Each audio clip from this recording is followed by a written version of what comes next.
Hi, I'm Anna. I'm Ben. We are AutoSave. Welcome to our channel. Today we're watching Madoka Magica Season 1, Episode 11. Last episode, Homer is the coolest character in anime. We got to see what she saw again and again and again.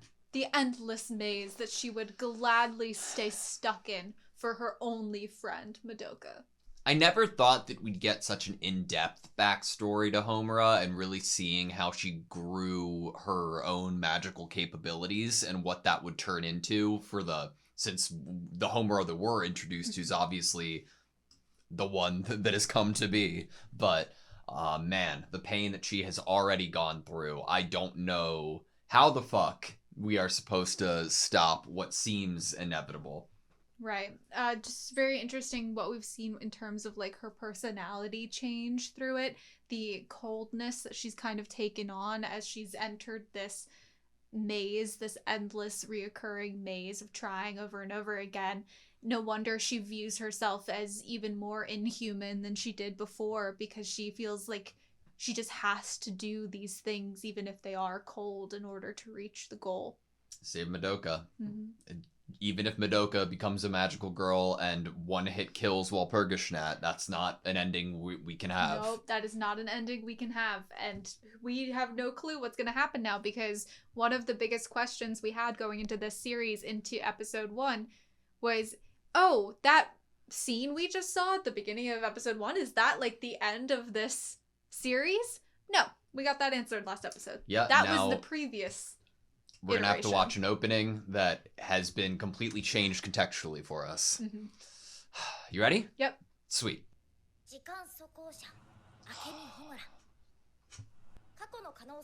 Look at that room. Mm-hmm.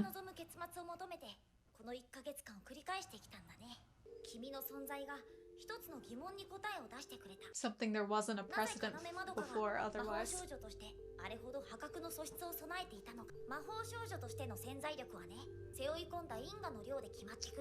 Oh.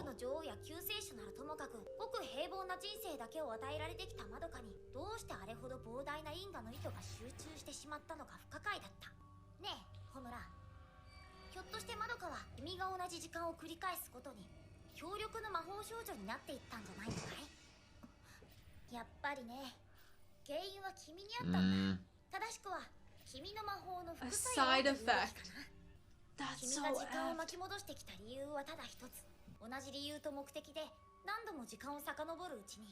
Karmic.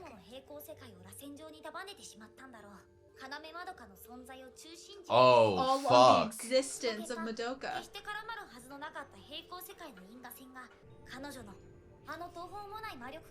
Specifically now and here. How at some point she couldn't beat Walpurgisnacht, but then she could one-shot Walpurgisnacht. Oh my god. Fuck off, Kyubey. The most powerful witch. Nice.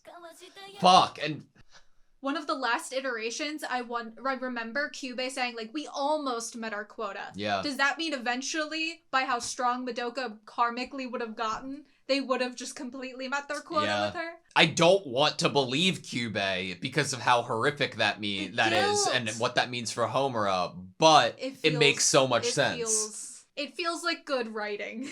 It's so effed up, though, for Homura I wonder specifically. If that potential, though, growing, could supersede the inevitability of a witch at a certain point. Interesting. Or, you know. There's no precedent for it. Yeah. We're already in territory that is the impossible. That is something completely new to even Kyubey. And with that, I'm going to linger and grab hold of that as hope. Fuck off.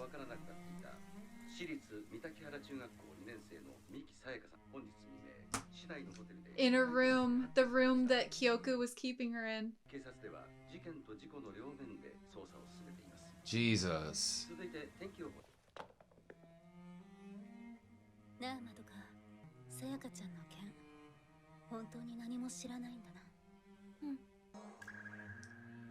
Having to start distancing yourself from your family.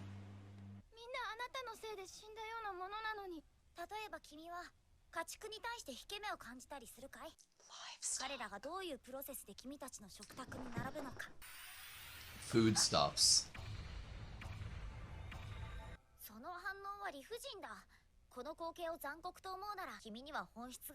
Fuck off, Cube. 生存競争から保護され、淘汰されることなく繁殖している。牛も豚も鳥も、君たちは皆理想的な共栄関係にあるじゃないか。同じだって言いたいの。むしろ僕らは人類が家畜を扱うよりもずっと君たちに対して Much more respectful than your treatment of livestock. 生命体と認めた上で交渉しているんだしね。Try to deal fairly with 信じられ you. ないのかい？それなら見せてあげようか。インキュベーターと人類が共に歩んできた歴史を。What? I feel like we're getting something we shouldn't be getting. 僕たちはね、有史以前から君たちの Oh? I thought that was like a caveman. 数えきれないほど大勢の少女がインキュベーターと契約し、祈りから始まり、呪いで終わる。これまであまたの魔法少女たちが繰り返してきたサイクルだ。中には歴史に転機をもたらし、社会を新しいステージへと導いた子もいた。やめて！みんな信じてたの。 They all trusted you. なのに裏切られたの。彼女たちを裏切ったのは僕たちではなく、 But their own Their prayers own that did. prayers betrayed them. 必ず何らかの歪みを生み出すことになる。やがてそこから最悪が生じるのは当然の摂理だ。 Why is it surprising it would end in disaster? 裏切りだというなら、そもそも願い事なんてすること自 They 体 were は wrong 間違 to いだ have made wishes at all. 彼女たちの犠牲によって人の歴史が紡がれてきたこともまた事実だし、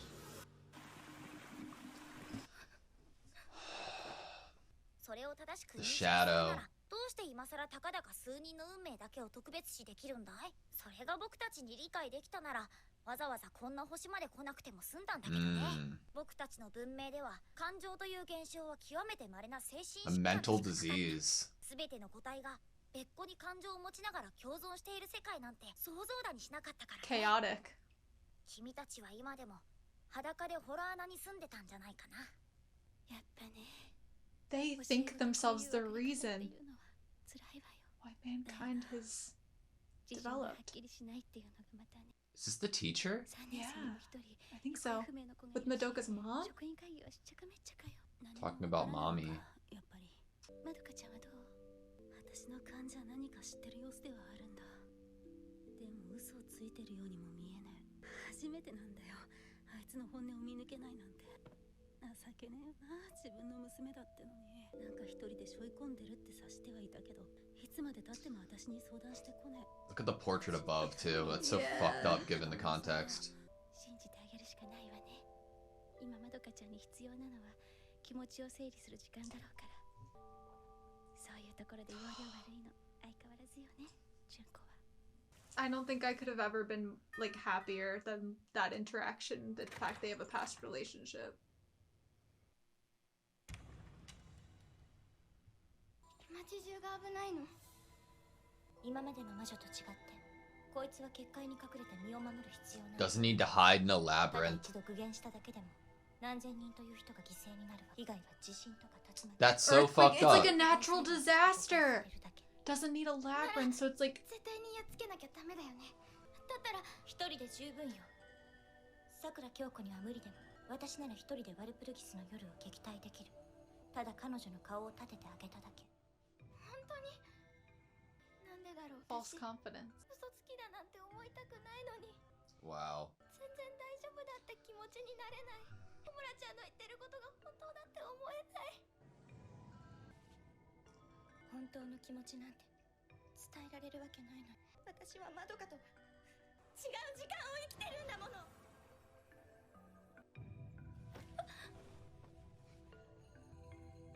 Not even living in the same time as you. I wonder if those threads that are there will Wow. 未来から来たんだよ。それと同じ回数だけ。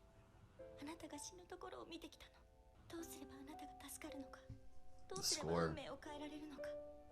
気持ち悪いよね。出会ってからまだ1ヶ月も経ってない転校生でしかないものね。だけど私にとってのあなたは Look at 繰り it 返 all. せば繰り返すほどあなたと私が過ごした時間は Why 全部 we Oh. do, the further we drift. あなたを救う。それが私の最初の気持ち。今となってはたった一つだけ最後に残った道しるべ。お願いだからあなたを私に守らせて。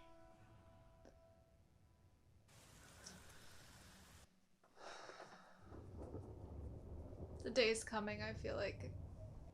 Look at it outside. Natural disaster incoming.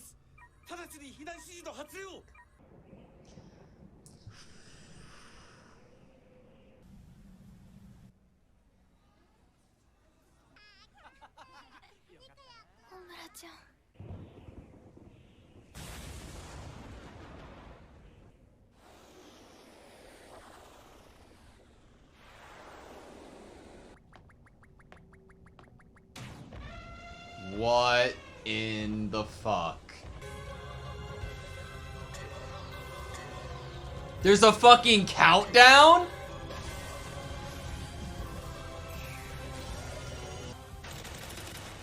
Oh my god! A javelin? The way she's tied up by the neck, I just can't, like, the witch, it feels like Madoka with the threads of fate.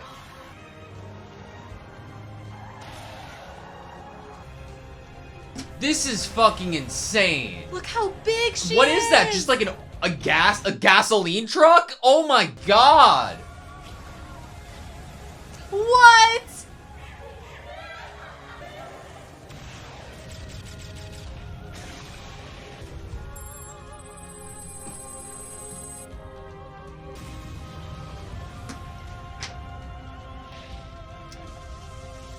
The fact that we know Homura was stealing all of these things too. The fact that I have faith in her, even though that I know it won't work, you know? What the fuck? She's not gonna be able to stay there. どうしたマドカ？ちょっとトイレ。 Whoa. ホムラちゃんが一人でも勝てるっていうのは本当。それを否定したとして、君は僕の言葉を信じるかい？ワルプルギスを前にして、アケミホムラがどこまでやれるか。 You wouldn't believe me, so just go see yourself. 彼女がまだ希望を求めているからさ。何度でも証拠りもなく、この無意味な連鎖を繰り返すんだろうね。もはや今の彼女にとって立ち止まることと諦めることは逃避だ。何もかもが無駄だったと決してマドカの運命を変えられないと確信したその瞬間、 She herself will be, ホムラは絶望に負けて and, フリーシードへと変わるだろう。 and the witch she will become. She knows that as well. That's why she has no 立ち目のあ choice. るなしに関わらず、ホムラは戦うしかないんだよ。マドカ、君だって一緒に見ただろう。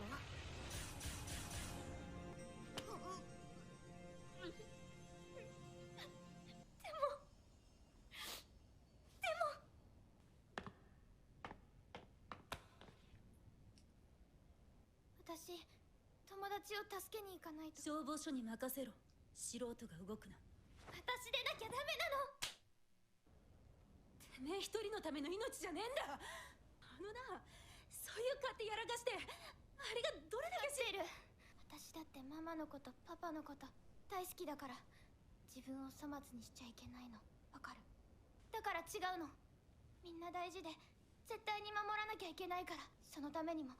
私今すぐ行かなきゃいけないところがあるの。なら私も連れて行け。ママはパパや達也のそばにいて2人を安心させてあげて。ママはさ、私がいい子に育ったって言ってくれたよね。嘘もつかない、悪いこともしないって。私を正しいと思ってくれる？絶対に下手打ったりしないな。誰かの嘘に踊らされてねえな。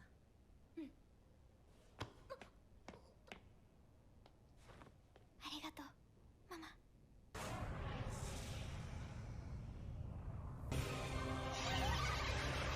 What the They fuck? They all are look like like little magical magical girls, girls. right?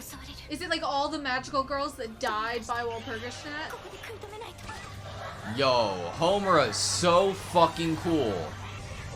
And it's just getting closer and closer to what we already saw.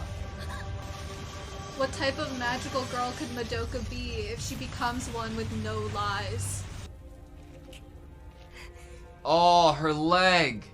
どうしてなの？何度やってもあいつに勝てない。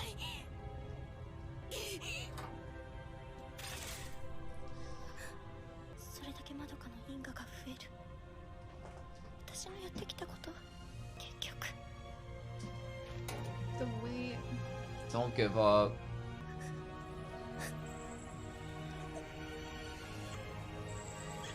Grief.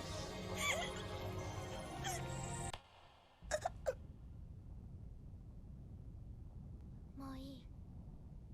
もういいんだよ、ホムラちゃん。まどか、まさか。ホムラちゃん、ごめんね。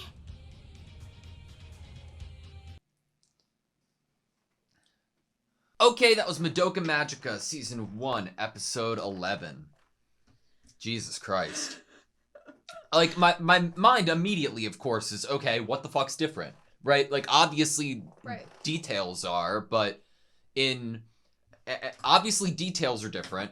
Obviously, we know currently, right now, she has more potential, Madoka, than she ever has in any other iteration that we saw last episode.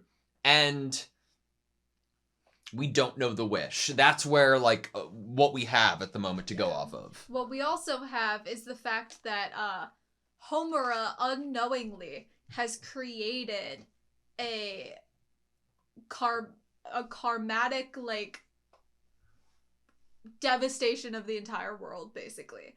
Like, in wanting to save her friend's life in the original iteration, a friend who just, you know, goes on to die and not become one of the strongest witches to ever exist. In wanting to save that friend, she has created a calamity, both for herself and for Madoka. That through karma, through the ties of fate, through redoing this scenario this month over and over again, not only has she pushed her potential into becoming one of the most terrifying witches ever, but also Madoka's. The fact that has happened, that one wish, I know we'll get to it, but the idea of your prayers being what betrayed you.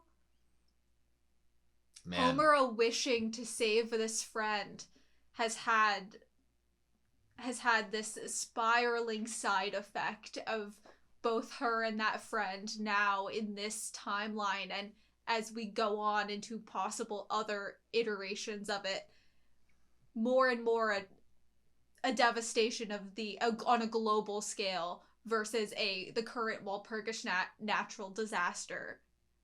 You've made Madoka into the most powerful witch we've ever seen. Like, okay. We just watched episode 11. Mm-hmm. I am saddened to say that because of that, and because of what I expect to happen next episode, there's a pretty decent chance that there's only 12 episodes within the series. Mm-hmm. That makes me furious and sad, and I want to throw up. That being said, we don't know.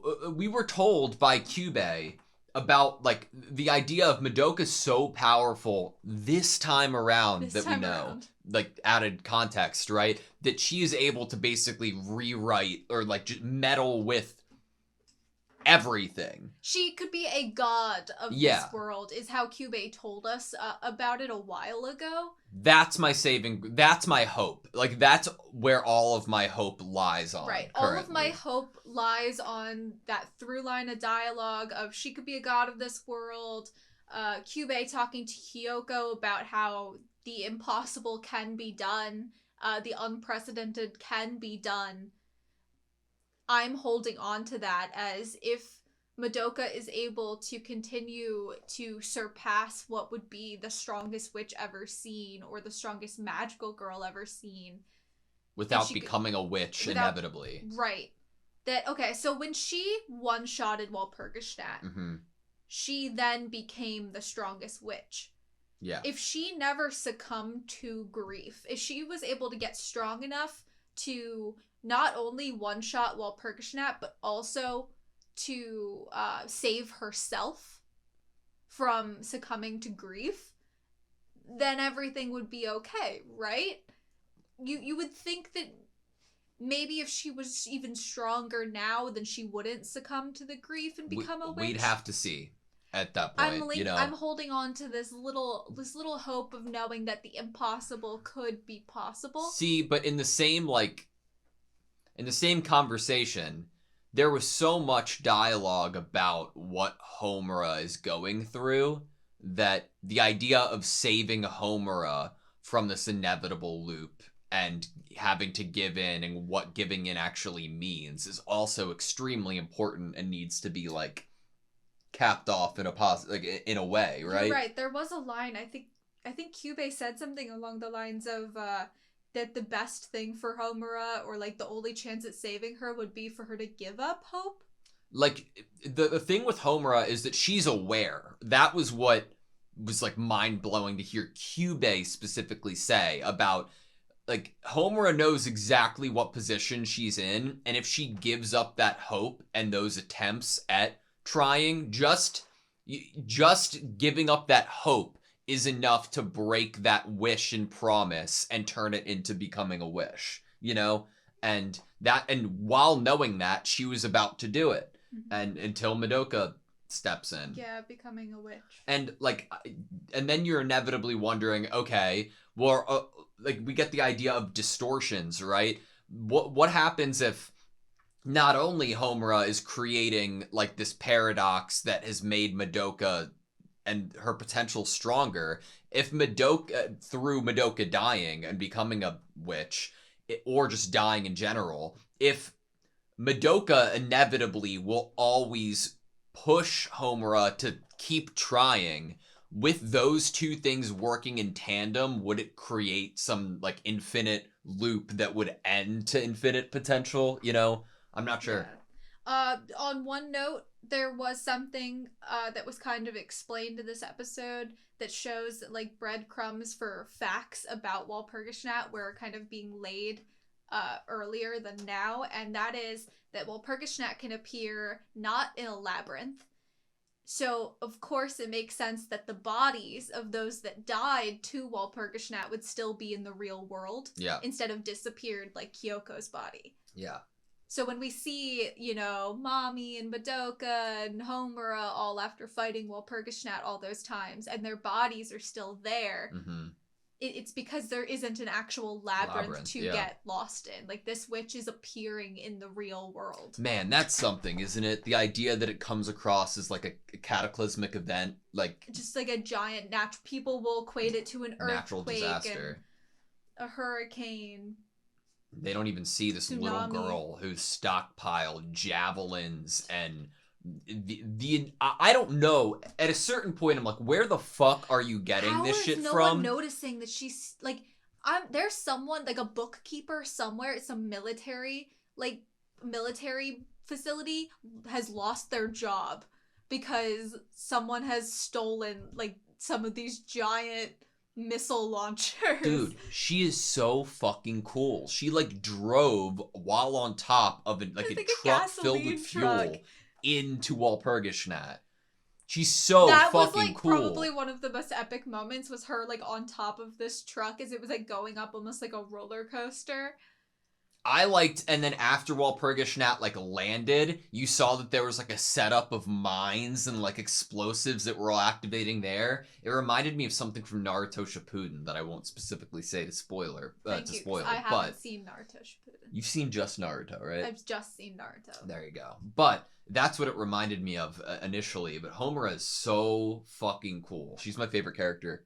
She's surpassed Sayaka for me. I'm glad to hear that in a way, because of the fact that Homura is my favorite character. So that I'm like, haha, yeah, join my side, you know? But Sayaka's like funeral that we had this episode, right? Of her body being found in that room. Like a random hotel room. There's no signs of like, no toxicology reports gonna be done, no signs of anything on the body. how do you rule this death? Like, what do you rule it as? Like, it's a complete mystery. With the dialogue that we got, did you, like, I almost expected to see Hitomi, like, devastated, grieving, and holding this against her. Like, with the... Hitomi's gonna blame herself, 100%. Yeah, we got dialogue about it, like, She's not taking it well. Yeah, because it had to deal with a conversation or a fight about a boy, and then the next assumption being that Sayaka ran away and it was an accidental death because of that. I'm like, holy shit, what does Hitomi even look like right now? We didn't even see Hitomi. Like, the funeral, I feel like Madoka is so tunnel vision because of what has happened. We don't even see who else was at the funeral. We don't see Kamijo, we don't see Hitomi. We only see Madoka at the funeral, and then we see her get home, and we see her walk past her mom. Like, she's so blinders on over what has happened and her feelings and the isolation that has been created here by the fact that she knows what happened to Sayaka, but she cannot share that with anyone because no one will truly understand what has happened to Sayaka's body. I think one of my favorite characters as well is Madoka's mom. I love her involvement in this entire series so far. Like, it's in a fucked up way. Like, it was within that conversation with her mom that motivated her to throw Sayaka's soul over a bridge, sure.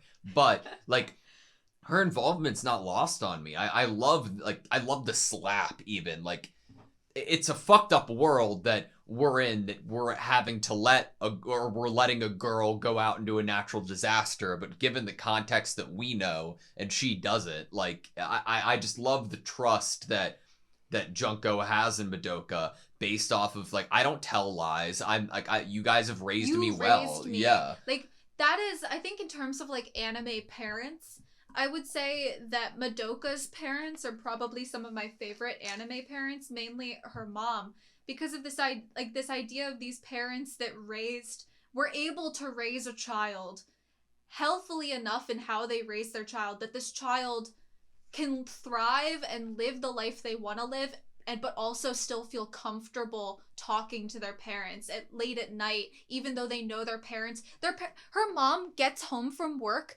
basically in the middle of the night and will still sit at the dining room table and hear about Madoka's problems. Yeah. Even though she's tired and working. Like, the fact that her parents have given her the space and the trust and also, like, the acknowledgement and the time with them and the feeling that even if I'm busy at work, I'm still gonna be there for you. Yeah. They have bred one of my, favorite parental and with child relationship dynamics that I've seen, because that's what you want. That's what a kid wants, is they want their parent to, like, even if I know you're working, and I know a parent that acknowledges that their child goes through crazy emotional things in their adolescence. Mm-hmm. Kyubey brings up a few episodes ago that the reason why magical girls are the age that they are when they're chosen is because they're going through a time period that is so filled with turbulence in terms of, like, their emotional state and well-being. And Madoka's mom and the teacher are so aware of that time period, and they're also still being, like, so incredibly, like, trying to be there for their kid without trying to step on their privacy too much or make them feel like, I don't trust you anymore. You know, like, we were given how little even Kyubey understands that, like, the dynamics behind the rules of magical girls and what that is producing for Kyubey's kind and the incubator's kind. What would happen if you, like, you're a magical girl and you make a wish that Kyubey's kind's quota was filled? Like, obviously it doesn't pertain to Earth and humankind, so I doubt it would work. But in theory, like, if you could try to have some type of relationship that is mutually beneficial, I don't see that happening with the comparison to livestock, but... If you could actually wish for something that was actually mutually beneficial, there's going to be side effects to every wish that you make. As a vegetarian, the livestock scenario that was brought up a couple minutes into the episode, I did find incredibly interesting. I no longer want to be a vegetarian. I just haven't taken the steps to How start long have you eating. been a vegetarian? I have been a vegetarian for a very long time. And honestly, it's 10 kind of, I years? think it is, I was like a preteen when I became a pescatarian. 10 to And 15. I have gone back to being a pescatarian now, which means I eat fish.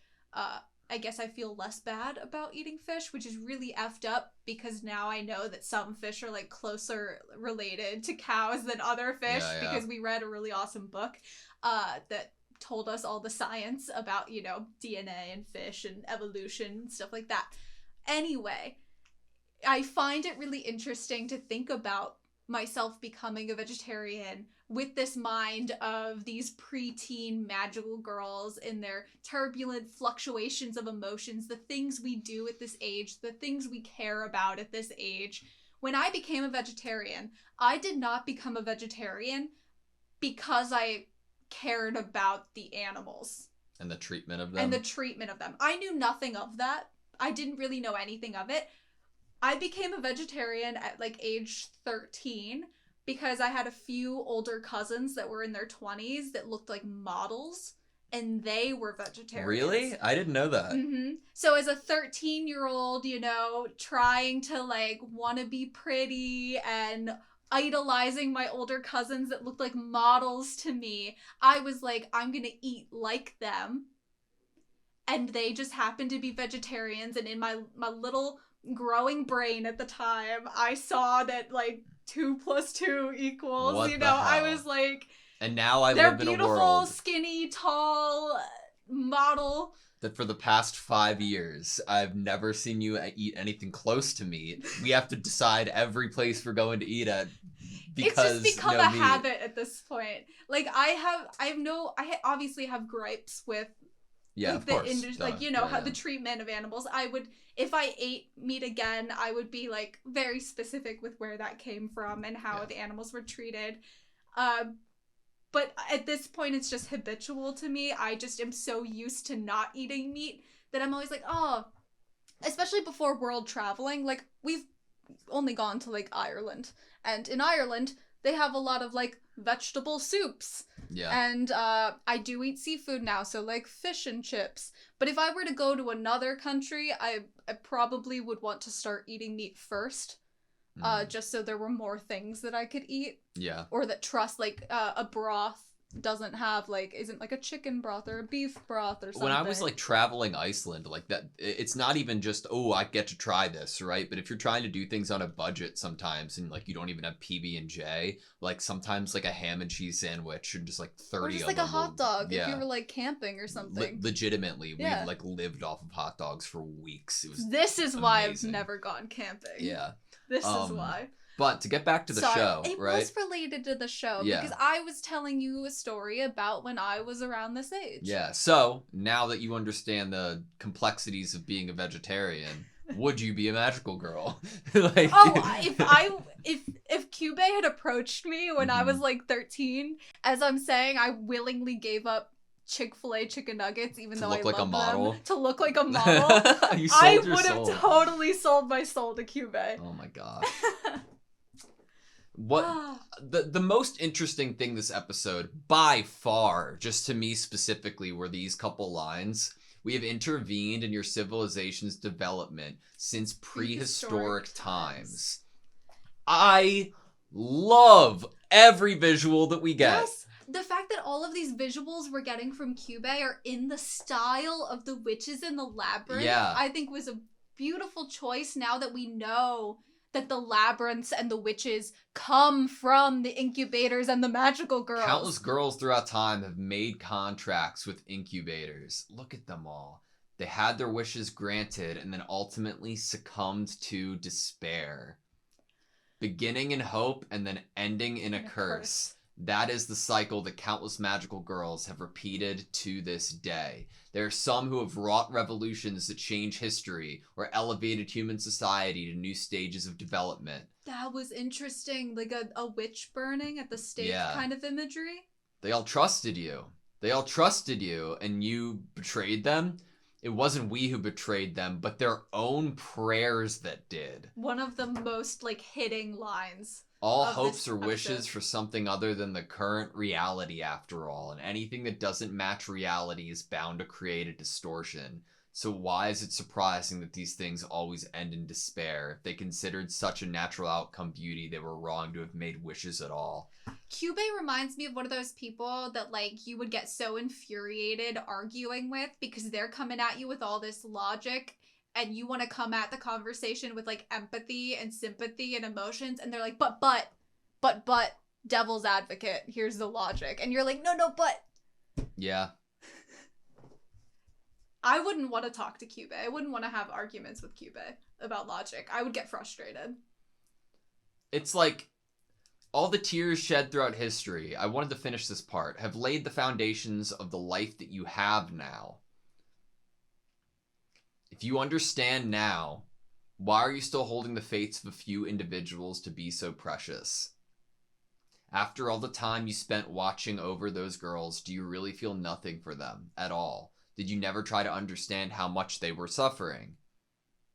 If we had the capacity to comprehend such things, we wouldn't have had to come to your planet in the first place. And that, like, mixed with the realization, or at least truth, that Kyubey told of where would we be right now without your intervention, and it being naked in caves. Like, you get the idea that the foundation of what Kyubey's trying to lay out of mutually beneficial, right? But fuck. But okay, so like if they had the ability to comprehend this, then they wouldn't have needed to come here. And yet we do get this idea that they did have a concept of this before coming here, Yeah. but they thought of it as a mental disease. Mm-hmm. But that still means there was a precedent for it. That still means that in their society, of Kyubey's society, that there were at least a few instances of these emotions that couldn't they have capitalized on their own kind, or maybe they did start to and they ran out because there were only a few of them with this mental disease. With such a logical mindset Kyubey has, I'd imagine any different emotion that's present in people leads to different individual emotions and opinions, and the second that different opinions that derive from emotions start to interact with the conversation, to someone like Kyubey, that would be not productive at all and should be shoved out the window, you know? They still somehow manage to coexist with one another. If you had never come to Earth, then most likely you would all still be living naked in caves. That annoys me. That line. I don't believe you, Kyubey. I think that is so shallow thinking. I think that because of the emotions and the desire to continue fighting, like we see with Homura, the desire to wish for better, you would, even if you couldn't have magic to give you an answer to your wish, there are so many people in this country with like the intuitiveness, the ingenuity, the innovation in order to make their wishes into reality without using magic. And I think that that's so interesting to have a character that is so inhuman, so alien, so truly not able to comprehend humans, that even though he's been working with humans all this time, I don't think he really actually understands them. He thinks that because of them, we have been able to grow as much as we have. And yes, maybe some of the instances of growth have been due to the magical girls that have come from the incubators. But to think that humans would still be naked in caves, I think shows the lack of like comprehension and true understanding or true care of humans and what they're about. That, or magical girls do exist and we don't know it because we've never been offered a contract. Yeah. I'm actually surprised that if Kyubey's literally trying to recruit people that would like willingly say yes, you're proof that they don't exist. I'm proof that they don't exist, because I would have been like, yes. I don't know what I would have wished for. If anything, it probably would have been really selfish and shallow, just at that time period that you're getting of like 13-year-old girls. What are you really thinking about and caring about? Dude, Kyubey wouldn't come to me because I'd piss him off. He doesn't feel emotions. Yeah. So well, he would just see no point. He would see me as a waste of time because I would just continuously ask like really irritating specific questions about what type of wish I could make and try to like find some way out. Like loopholes and things like that. That's why I like Yeah. Homura so much, because she is a loophole. Like she and through that loophole, it's somewhat benefiting Kyubey, but I don't believe that that's gonna be the end of it, and that's why I love her so much. It's a loophole that we thought was a saving grace until this episode. We find out it has massive side effects. Yeah, but that side effect, I don't know. I'm hoping is something good. Something that can be utilized. Once again, another loophole. Yeah.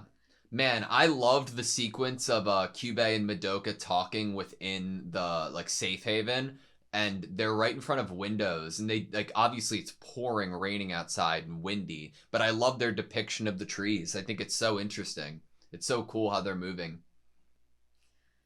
I still am a little bit like the conversation with her mother in the kind of evacuation center. I'm a little bit like, would a mom actually push their girl down the stairs and be like, go for it, leave during this like storm outside? Probably not. Even if you trusted your kid, I don't think that you would do that.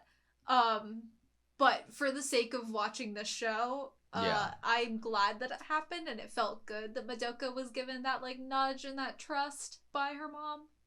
Man, I need to know what the fuck's gonna happen. The second that Homura saw Kyubey, she was like, fuck. And then Madoka turns around and is like, I'm sorry. What? Man.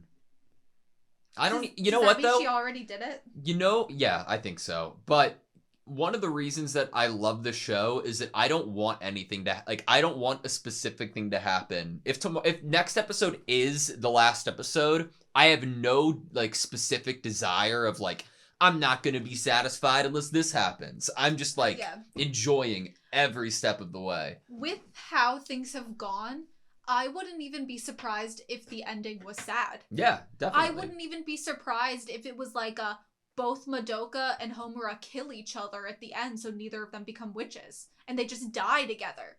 As this destiny of like what has been fated between them all this time, that to end the cycle would be to end both of them by each other's hands. What if it was some like really fucked up, like, okay, we're the livestock, let's poison ourselves so we don't just die, but you do too. Interesting. You know? And you know what it also reminds me of? Kyoko wanting to be the one to take down Sayaka by ending herself as well. We've already seen that kind of idea. I don't think this is a show that needs to end on a hopeful, positive note and it be good. I don't think it needs that narratively, because I already have a lot of trust in like what's being done here and what the story is actually trying to say, that I'm not gonna be like really upset if it doesn't have a happy ending. Not every story needs to have a happy ending to be a good story. This will go down, even without seeing an ending, as like one of like the most prominent, important animes that I've ever watched in my life. Also, that I will have to be very specific about the people I recommend it to. True. I'm actually, like, part of me is really sad that I didn't, in my young age of, like, starting to watch anime, I specifically only watched, like, Magical Girl anime and, like, a few other kind of school rumble that was on TV. Like, if you clicked over a couple channels from, like, Disney Channel, there was, like, one channel on cable TV that at some point during the day when I was homesick ran a few different anime. Really? Like School Rumble and Sailor Moon. And so I would watch those if I was like homesick. And part of me is like sad that I didn't get to watch this at that time period that I was kind of discovering I'm anime. so happy you didn't watch but like this. obviously, but in another sense, I am very glad that I didn't watch it, because I do like to see things for the first time with you, and it's awesome to kind of get to watch this with the viewpoint of like thinking back to myself at that age, as well as I'm watching it. That's really cool. I didn't watch like anything as a child, like anime. I mean, obviously I did. What? Pokemon, Dragon Ball, Digimon, Yu-Gi-Oh. I watched a lot of like. I grew up with an older brother. That's just like Toonami. That's just like Cartoon Network what they're airing. I thought that just like makes me think I didn't think I was allowed to watch anime when I was younger, and so like when I was homesick and I saw that it was on like School Rumble, uh I didn't think my parents would approve of it, and so I would like turn it off if they came downstairs, because I was like, oh, is this like for older teenagers or something? Maybe I shouldn't be seen watching this anime. I want to see like multiple different spin-offs of other magical girls within history in this universe. Like I would have loved to see like Do that. like they were alluding to like magical girls choosing to use their powers to like conquer even, right? I would love to see spin-offs of like those historical events regardless of what we know the world's going to end up with. Right, like imagine you were born in a time period in history where there was major conflict happening in front of your like young eyes, and you could do something about it. Like when we meet Madoka, she's in a very like calm time period in the world. Like it seems like technologically they've advanced well. She's in school. There aren't any like major conflicts happening in the world as far as we can tell. Everything's relatively safe. But if you were born into a time where there was conflict going on, like we do see shots of like one kind of knightly magical girl fighting in what seems to be like a war. Yeah. And then I think one of the most interesting to me was the like at a stake being burned. I thought that was interesting. I was like, am I watching the Crucible? Like, what's happening here? Yeah. I imagine like just a magical girl being like, oh no, or a future magical girl being like, oh no, Pharaoh can't play his harp anymore because he got injured. I need to make a wish so that Pharaoh can play his harp again. And then it's just like Sayaka from like thousands of years ago, you know? Yeah. And then she becomes a witch and she dies. Yeah, but they're like in Egypt and we get to see pyramids. They're in Egypt. Everything's the same, but Egypt. Yeah. I don't know, like at different times of like I like, but no. I think there could. Do you want to know why I think it'd be fucking awesome? Because look at all of like every magical girl we've met, what their weaponry has been inspired by. It's inspired by time and culture and technological advances. So I'd love to see what the magical girl's weapon and loadouts would look like 3,000 years ago, you know? I wonder why Madoka's is a bow and arrow. Yeah. If like Mommy's was guns and then Homura uses like guns and cannons, I wonder why Madoka's was a bow and arrow. Good question. Is there like an innocence there? Are we tying her to like an idea of like a cherub, Cupid, angel with a bow and arrow? Like an innocence thing? Like, what are we doing there? Not sure. What would your weapon be if you were a magical girl? Bow and arrow is really good. If I was a magical girl, I would like want. I think that when I think of it, I think of like Soul Eater. Like I think that I would have a giant scythe. That'd be pretty cool. I think that's what I would want at least. What about you? I don't know. It's a good question. Like throughout, like I've loved like fighting with like just like a pole, you know, like one pole that like a pole without a sharp tip, just like an actual pole. Yeah, but then like I also like the idea of like dual wielding swords. Oh, dual wielding. You know, yeah, I find that like most of it come from like characters or like fiction that I've seen growing up, like whether it's pole, whether it's like Sao, Kirito, dual wielding swords. Like then I'm like, oh, daggers, like that's cool, you know. Yeah, but I don't know. I think that the bow and arrows have always stuck with me, though. You that's like not, bow and arrow yeah, characters. that's not influenced from anything, I don't think. Robin Hood? I never I'm trying to think of like Robin childhood media that would have had like a bow and arrow character that would have like grown. I didn't your, watch like, Lord of the Rings for... until like 2 years ago. Yeah, so it wouldn't be that. That's why I went to Robin Hood. But if you didn't see Robin Hood when you were younger, where would you have seen like a bow and arrow character media? Interesting. Yeah. That like has grown this Link. Love you have for it. Oh, maybe. Maybe. That was really early for me because like even like Link to the Past, right? But I don't know. All right, that's all I have you. Yep. Thank you guys so much for watching this video. Please like, comment, and subscribe, and we hope to see you next time.